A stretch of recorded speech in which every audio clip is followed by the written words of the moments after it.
सोचिए जरा, साल है 2026, महीना अप्रैल का। एक बड़ी पार्टी के 7 राज्यसभा सांसद, जिनमें कुछ बड़े नाम भी शामिल हैं, अचानक घोषणा करते हैं कि वे अपने सबसे बड़े राजनीतिक दुश्मन के साथ विलय कर रहे हैं। Exercise the provisions of the Constitution of India and merge ourselves with the BJP. सोचिए, राजनीतिक गलियारों में कैसा हड़कंप मच जाएगा। भारतीय जनता पार्टी नरेंद्र मोदी और अमित शाह का ऑपरेशन लोटस घटिया राजनीति का खेल।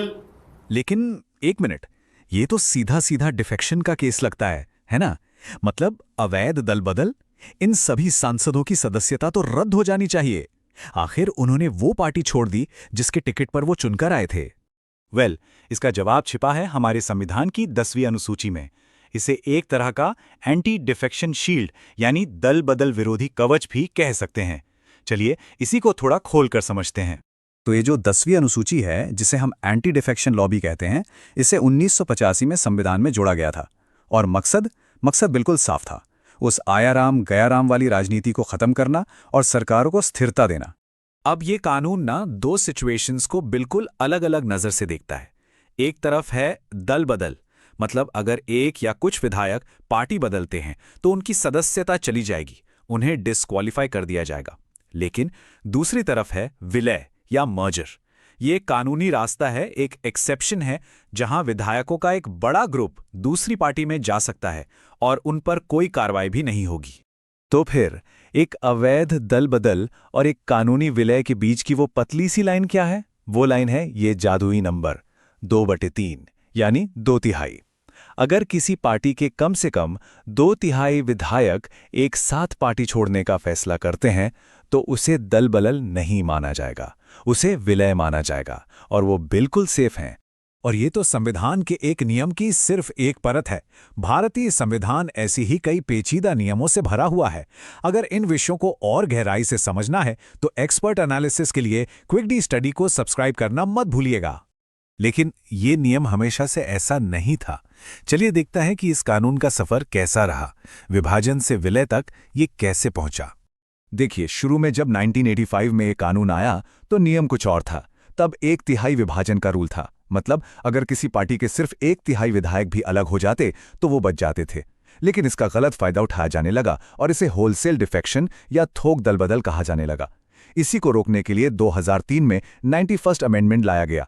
इस अमेंडमेंट ने विभाजन वाले लूप होल को तो बंद कर दिया और सिर्फ एक ज्यादा सख्त नियम रखा, वो है 2/3 विलय का नियम।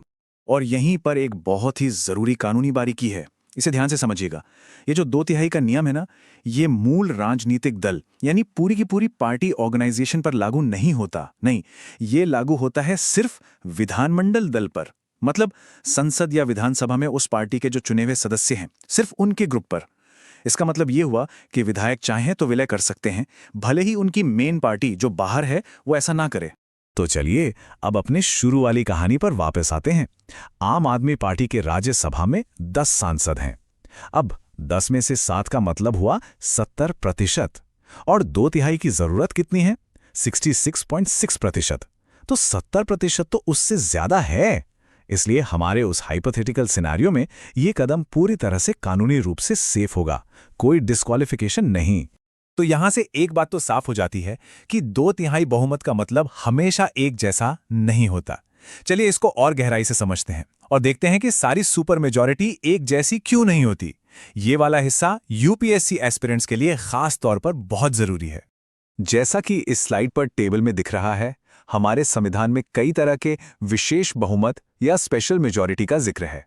देखिए, टाइप 1 है जिसमें सिर्फ मौजूद और वोट करने वाले मेंबर्स का 2/3 चाहिए होता है, जैसे एक नई ऑल इंडिया सर्विस बनाने के लिए। फिर आता है टाइप 2 जो थोड़ा और मुश्किल है। इसमें 2/3 के साथ साथ सदन की कुल संख्या का 50% से ज्यादा सपोर्ट भी चाहिए। ये सुप्रीम कोर्ट या हाई कोर्ट के जजों को हटाने के लिए इस्तेमाल होता है। और सबसे मुश्किल वो है टाइप 4। इसमें सदन की कुल सदस्यता का 2/3 बहुमत चाहिए होता है, जो सिर्फ और सिर्फ राष्ट्रपति पर महाभियोग यानी इम्पीचमेंट जैसे बहुत ही बड़े मामलों में यूज होता है। तो सवाल उठता है कि यह सब इतना कॉम्प्लिकेटेड क्यों है? जैसा ये कोट बताता है, 2/3 बहुमत क्षणिक राजनीतिक आवेगों के खिलाफ एक सुरक्षा कवच के रूप में कार्य करता है। मतलब ये पक्का करता है कि देश के बड़े और जरूरी फैसले सिर्फ एक मजबूत सहमति से ही लिए जाएं, ना कि किसी एक दिन की छोटी-मोटी मेजॉरिटी के आधार पर। शासन और राजनीति के लिए इन नियमों के आखिर मतलब क्या है? ये पूरा विश्लेषण 3 बड़े पॉलिटिकल ट्रेंड्स को हमारे सामने लाता है। पहला, संसदीय विशेषाधिकार और असहमति के अधिकार के बीच जो एक टेंशन बनी रहती है वो। दूसरा, कि ये जो 2/3 विलय का लूप होल है, इसके जरिए थोक दलबदल आज भी जिंदा है और मुमकिन है। और तीसरा, पॉलिटिक्स का बढ़ता न्यायिकीकरण, यानी जब राजनीतिक और कानूनी विवादों को सुलझाने के लिए बार-बार अदालतों को बीच में आना पड़ता है। तो आखिर में ये जो 2/3 का नियम है, ये सिर्फ एक मैथ्स का नंबर नहीं है। ये एक संवैधानिक प्रहरी की तरह है, एक घाट की तरह, जो भारतीय लोकतंत्र के सबसे संवेदनशील दरवाजों की रक्षा करता है, चाहे वो संविधान में कोई बदलाव करना हो या किसी राजनीतिक पार्टी का भविष्य तय करना हो। लेकिन ये सब हमें एक बहुत बड़े सवाल पर लाकर खड़ा कर देता है।